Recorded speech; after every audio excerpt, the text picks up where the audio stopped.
இதுதானேங்க, இதுதானே? நான் தெரியாமல் தாங்க கேட்குறேன். அது என்ன சட்டமன்றமா இல்லை பட்டிமன்றமா என்னன்னு எனக்கு தெரியல. ஏன்னா இவங்க அவங்கள பேசுனாங்க, பதிலுக்கு இவங்க பேசுகிறது. அது மட்டும் இல்லை, பர்சனல் அட்டாக் பண்ணுறது, அவர்களுடைய மனைவியை பற்றி பேசுகிறது, இவருடைய அப்பாவை பற்றி பேசுகிறது. இது பத்தாதுன்னு சைடில் இருக்கவங்களாம் வேலை இதுதான் நமக்கு சாக்கு, நம்மளுடைய இன்ஸ்டாகிராமு யூடியூப்லாம் நல்லா வியூஸ் சேரணும் அப்படின்றதுக்காக இவங்களும் சைடில் எதுனா கொளுத்தி போடுறது. தயவு செய்து அவங்கவுங்க பர்சனலை யாரும் தொடாதீங்க, புரியுதுங்களா? ஏன்னா ஒருத்தவங்களுக்கும் ஒரு சூழ்நிலை இருக்கும். நீங்கள் சட்டமன்றத்துக்கு எதுக்கு வந்தீங்க? அது எதிர்கட்சியாக இருந்தாலும் சரி, ஆளுங்கட்சியாக இருந்தாலும் சரி, மக்களுக்கு நன்மை செய்வதற்காக தான் வந்தது. அந்த இடத்துல நீங்கள் பழி தீர்த்து கொள்வதற்காக இது குழாயடி சண்டையாக இன்றைக்கி நீ இதை பண்ணியா, நாளைக்கு நான் உன்னை எப்படி நான் பழி வாங்குறேன் பாரு அப்படின்ற ஒரு விஷயமே இல்லை, சரிங்களா? அதனால் தயவு செஞ்சு ஆளுங்கட்சியாக இருந்தாலும் சரி, எதிர்கட்சியாக இருந்தாலும் சரி, சைடு கட்சியாக இருந்தாலும் சரி, மேல் கட்சியாக இருந்தாலும் சரி, கீழ்கட்சியாக இருந்தாலும் சரி, மக்களோட நலனை கருத்தில் கொண்டு தயவு செய்து சட்டமன்றத்தில் அதை கடைபிடிங்க. மற்றவர்களுக்கு கேலி கூத்தாகவும் ரீல்ஸ் போடுறதுக்காகவும் தயவு செய்து சட்டமன்றத்தை பட்டிமன்றம் மாதிரி ஆக்காதீங்க. நீங்கள் பெரிய ஆளா நாங்கள் பெரிய ஆளான்னு பார்க்காதீங்க. மக்கள் தான் பெரிய ஆள், மக்கள் தான். அது எந்த கட்சியாக இருந்தாலும் சரி, அவங்களுக்கு ஓட்டு போட்டு உங்களை முதலமைச்சர் ஆக்குனது, எதிர்கட்சி ஆக்குனது, எம்எல்ஏ ஆக்குனது, அமைச்சர் ஆக்குனது எல்லாமே, சரிங்களா? தயவு செஞ்சு அதை நீங்கள் புரிஞ்சுக்குங்க. அதே மாதிரி இப்போ மாண்புமிகு தமிழக முதலமைச்சர் விஜய் சார் பஸ் ஓட்டியிருக்காரு. அது ரீல்ஸ் போடுறதுக்காக பஸ் ஓட்டியிருக்காரு. ஆக்ஷன் கட்டு ஷூட்டிங்கு அப்படின்னு சொல்கிறீங்களே. ஏங்க, ஒரு முதலமைச்சர் நம்ம பக்கத்தில் உட்காந்து சகஜமாக பேசிக்கிட்டு நம்ம கூட செல்ஃபி எடுத்துக்கிட்டு, அதுவும் இல்லாமல் அந்த பஸ்ஸோட கண்டிஷன் எப்படி இருக்குது அப்படின்னு பார்க்குறதுக்காக தாங்க நம்ம கூட சேர்ந்து பயணிக்கிறாரு. ஆனால் நீங்கள் இதுதான் சாக்குன்னு ஷூட்டிங் எடுக்கிறாங்க, கேரவன் வந்துருச்சு, மேக்கப் போடுவாங்க, ரீல்ஸ் போடுவாங்க அப்படின்றீங்களே. நீங்கள் தாங்க மாற்றம் வேணும்னு எதிர்பார்த்தது. அப்போ ஒரு முதலமைச்சர் போகும்போது 2-3 மணி நேரம் டிராஃபிக் ஜாம் பண்ணோம், உங்களை குறுக்க நெருக்க போடக்கூடாது, அந்த மாதிரி தான் நீங்கள் எதிர்பார்த்தீங்களா? நீங்கள் மாற்றம் வேணும்னு தானே எதிர்பார்த்தீங்க. நம்மள் ஒருவராக, அண்ணனாக, தம்பியாக, மாமனாக, மச்சானாக முதலமைச்சர் இருக்கணும் அப்படின்னு நினச்சி தான் நீங்கள் மாற்றம் வேணும்னு சொல்லி டிவி கேட்க ஓட்டு போட்டீங்க.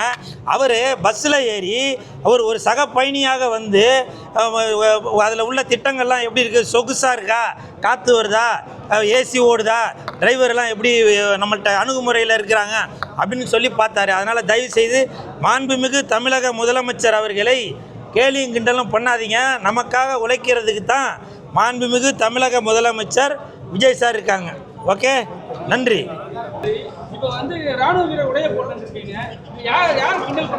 இது அது பாருங்கள், நம்ம எது பண்ணாலுமே அடுத்தவங்களை கிண்டல் பண்ணுற மாதிரியே தான் இருக்குது அப்படின்னு சொல்கிறாங்க.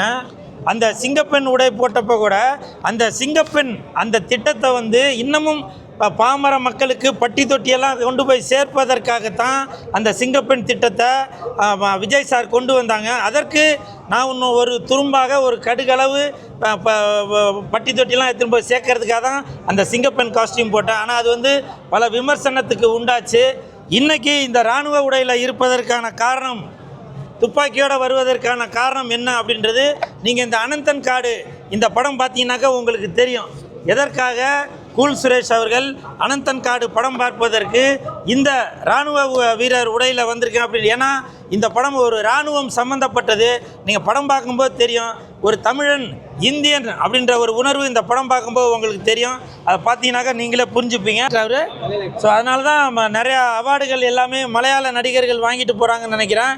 இந்த படத்தின் மூலமாக தமிழ் படத்துக்கும் கண்டிப்பாக கிடைக்கும். அப்படி அனைத்து கதாபாத்திரம் அந்த வில்லன் நடிகர்கள் எல்லாமே சூப்பராக நடிச்சிருக்காங்க. அதே மாதிரி அந்த வில்லன் நடிகர்களுக்கு தமிழ் டப்பிங்கில் குரல் கொடுத்துருக்கிற நிலகல் ரவி, ஜான் விஜய், இளங்கோ, அவங்க எல்லாருமே அப்படியே அந்த குரல் பார்க்கும்போது அந்த கதாபாத்திரத்தோடு ஒன்றி அமைஞ்சிருக்காங்க. ஸோ மொத்தத்தில் இந்த ஹோல் டீமுக்குமே என் மனமார்ந்த வாழ்த்துக்கள். படத்தை பாருங்கள், என்ஜாய் பண்ணுவீங்க. உண்மையிலேயே இந்த படம் பார்க்குறவன் மனசுக்குள்ளே ஒரு தமிழன் அப்படின்ற ஒரு உணர்வோடு தான் இந்த படத்தை நீங்கள் பார்ப்பீங்க. ஏன்னா ஆரம்பத்தில் ஒரு 15 நிமிஷம் அந்த இலங்கையில் நடக்கிற அந்த சம்பவங்கள் அப்படியே கண் முன்னாடி பார்க்கும்போது நமக்கே அப்படியே கண் கலங்கும். நம்மளுடைய அக்காவுக்கு, நம்மளுடைய தம்பிக்கு, நம்மளுடைய தங்கைக்கு நடக்கிற அந்த கொடூர சம்பவங்கள் எல்லாமே இந்த படம் பார்க்கும்போது தெரியும். படத்தை பாருங்கள், என்ஜாய் பண்ண. அனந்தன் காடு அந்த படம் தான்.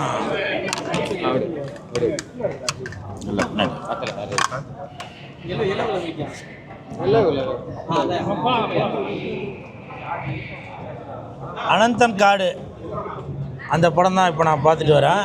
அப்போது 2-3 வருஷத்துக்கு முன்னாடி வெந்து தணிந்தது காடு.